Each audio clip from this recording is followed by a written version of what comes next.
Ruth and Orpah. The story begins with a Jewish woman named Naomi, and it was time for her to return to her homeland, Bethlehem Ephratah, in the land of Canaan. And she told her daughter-in-laws to stay with their families and not follow after her. Orpah decided she would go back to her family and to the gods of her family. And Ruth said this. I'd like to read her famous quote from the book of Ruth. Ruth speaking to Naomi, "Entreat me not to leave you or to turn back from following after you. For wherever you go, I will go. And wherever you lodge, I will lodge. Your people shall be my people, and your God, my God." Yes, Ruth chose to return to Israel, actually go with her mother-in-law and Naomi to Israel, and turning from her false gods to the one true and only God, the God of the Hebrews, God of Abraham, Isaac, and Jacob.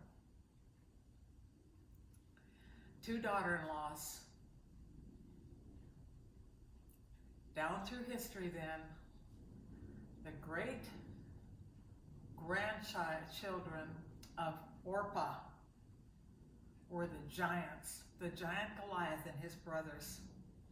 Yes, poor Orpah was impregnated by Nephilim giant creatures, and her offspring, second generation, became Goliath and his brothers.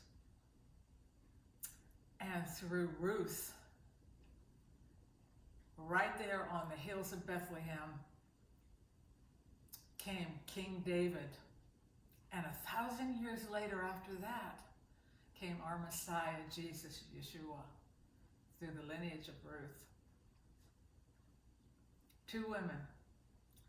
Now the story goes on, and we're at the Valley of Elah. The Philistine army on one mountaintop, and the Jewish army on the other, fighting against each other.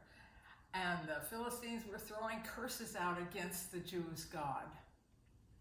And you know the story. They sent little David, a young teenager, down in the valley there with the two armies on the side, sent David down to face, yes, Goliath. David persevered. The God of David reigned superior over the gods of the Philistines. And that day, David took the head off of Goliath and carried it into Jerusalem. David and Goliath, Orpah and Ruth. What a story. Two daughter-in-laws of Naomi, the Jewish woman. You might not think life matters where you choose and what you do and where you go and who you're with, but it certainly does. This story is all about that, choosing wisely. Orpah chose the pagan gods of her people. Ruth chose to depart from her pagan gods and cling not only to Naomi, but to the God of the Hebrews. Orpah and Ruth, David and Goliath. What a story. Choose you this day whom you may serve. It matters. Amen. God bless you.